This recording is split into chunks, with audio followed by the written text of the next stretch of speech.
Welcome back, everyone. We're diving into something super practical this time. How to express your opinions and handle those agreements and disagreements politely in English. It's something we do every day, right? But it can be tricky to get it just right, especially for those of you who are, intermediate learners. Exactly. I mean, we all want to sound confident and clear, but not, step on anyone's toes. It's true, and it's about more than just the words themselves. I know it's about how we use those words to really get our message across effectively. So where do we even begin?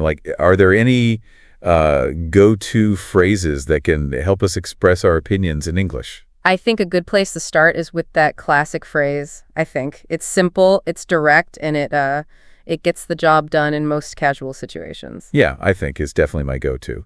But I'm curious, are there ever times when maybe it's not the best choice?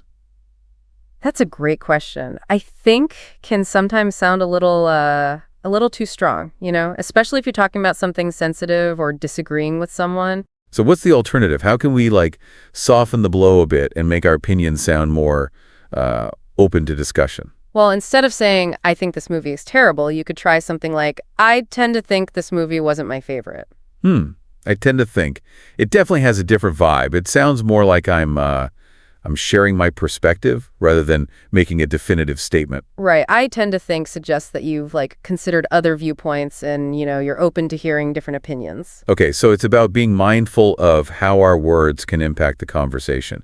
Are there any other phrases that create this sense of open-mindedness? Another good option is I'm inclined to believe. It's similar to I tend to think, but might sound a bit more formal.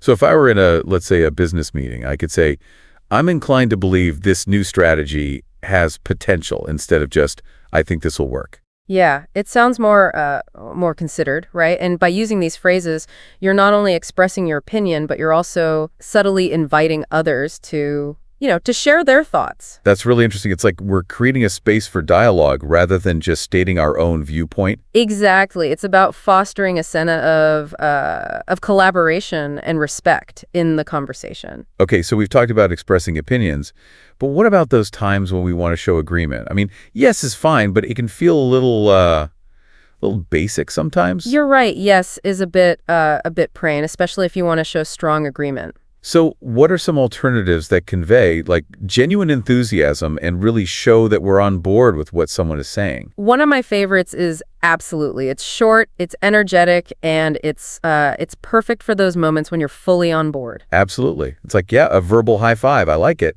But what about in situations where absolutely might not be appropriate? Like if I'm in a more formal setting. You could use something like, I couldn't agree more. It's a classic phrase that works well in both casual and professional settings. I couldn't agree more. Yeah, I like that. It sounds sincere and emphasizes the strength of my agreement.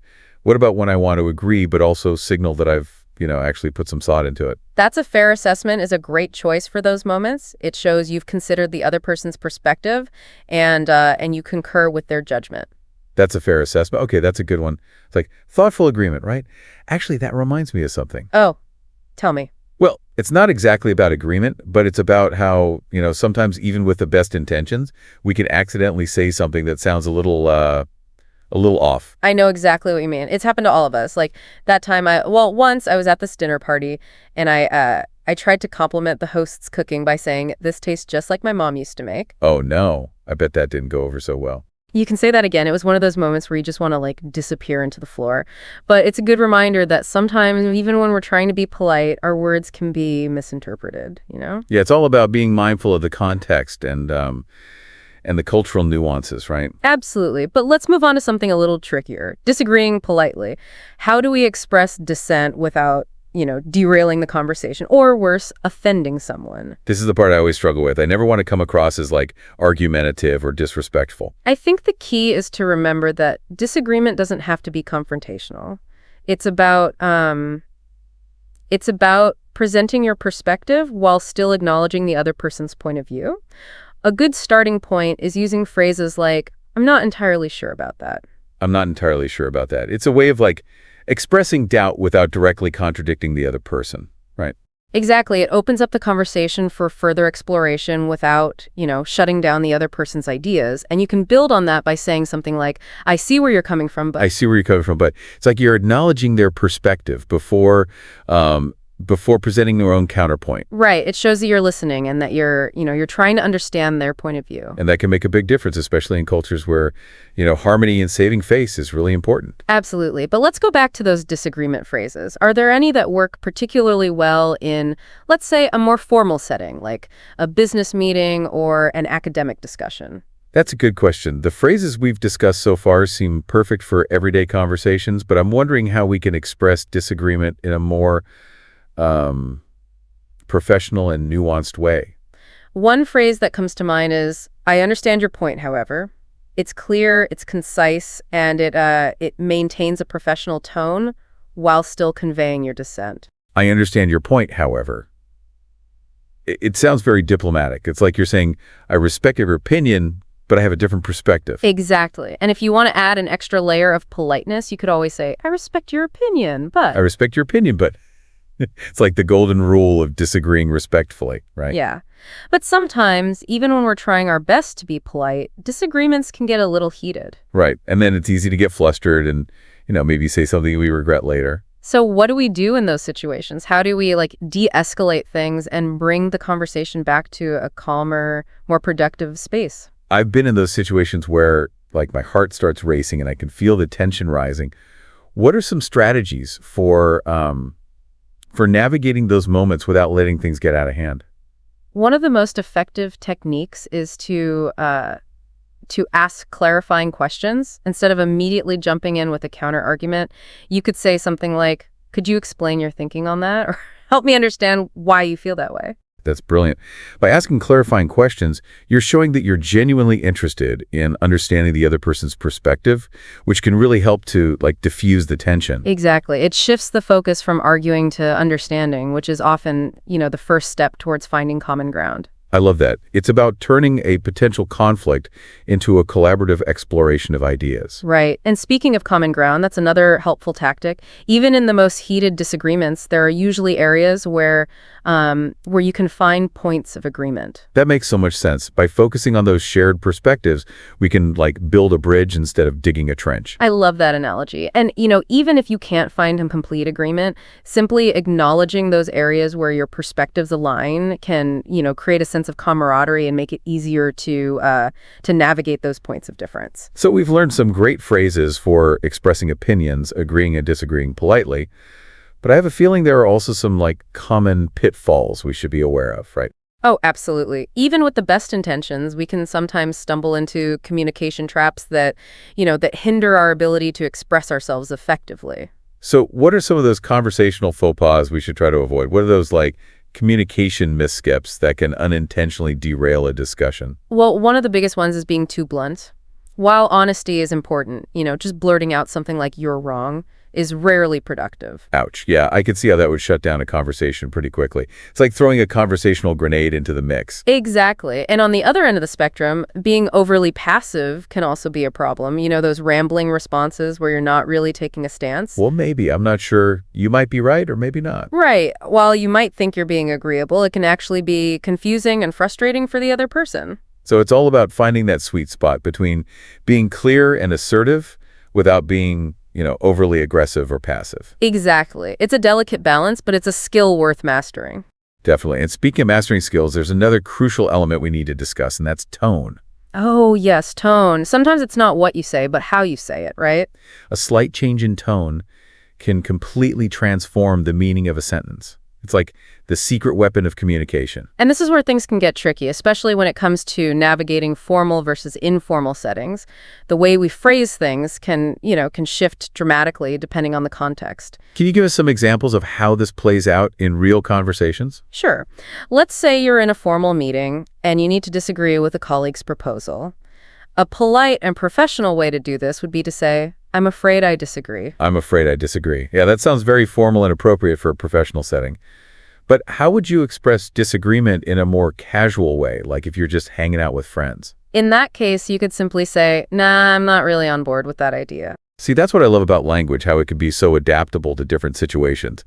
But I can also see how using the wrong tone could lead to some pretty big misunderstandings. Absolutely. Imagine using that formal, "I'm afraid I disagree" with your close friends. They'd probably think you were being sarcastic. Oh yeah, totally. It would be like showing up to a casual brunch in a ball gown, totally out of place. Exactly. It's all about matching your language to the context of the conversation. But, I think it's time we put all these phrases and strategies into action with a real-life scenario. I was just thinking that. Let's see how these phrases could be woven into a natural conversation. All right, imagine a group of friends trying to decide on a weekend trip. Ooh, I love this. It's such a classic dilemma. Everyone has their own idea of the perfect getaway. Right. One friend, let's call her Sarah, is all about hiking and wants to spend the weekend exploring the great outdoors. Okay, Sarah's our adventurous one. Got it. Then we have Ben, who's more into relaxing and would prefer to stay in a fancy hotel with all the amenities. Ben, our resident comfort seeker. And then there's always that one friend who's, down for anything. Let's call her Maya. Perfect. Maya is our easygoing, go-with-the-flow friend. She's just excited to spend time with her friends no matter what they do. Okay, so we've got our cast of characters and the setting. Let's see how these phrases come into play as they try to, decide on their weekend adventure. All right, let's have Sarah kick things off. Remember, she's our hiking enthusiast. From my perspective, hiking is the absolute best way to experience nature. The fresh air, the stunning views, it's just, invigorating. Great. Now let's have Ben chime in with his preference for a more luxurious getaway. I see your point, Sarah, and I do love a good view. But I'm not entirely sure about roughing it in the wilderness. I'd much rather unwind in a cozy hotel with a spa and room service. Excellent. Now Maya, our flexible friend, tries to find some common ground. I couldn't agree more with both of you. Hiking is amazing, and so is a little pampering. Maybe we could find a place with great hiking trails and some nice hotels nearby. That way we get the best of both worlds. Perfect. See how they're using those phrases we talked about to navigate their different opinions. Sarah clearly stated her perspective, Ben expressed his hesitation politely, and Maya found a way to bridge the gap. It's like watching a real conversation unfold.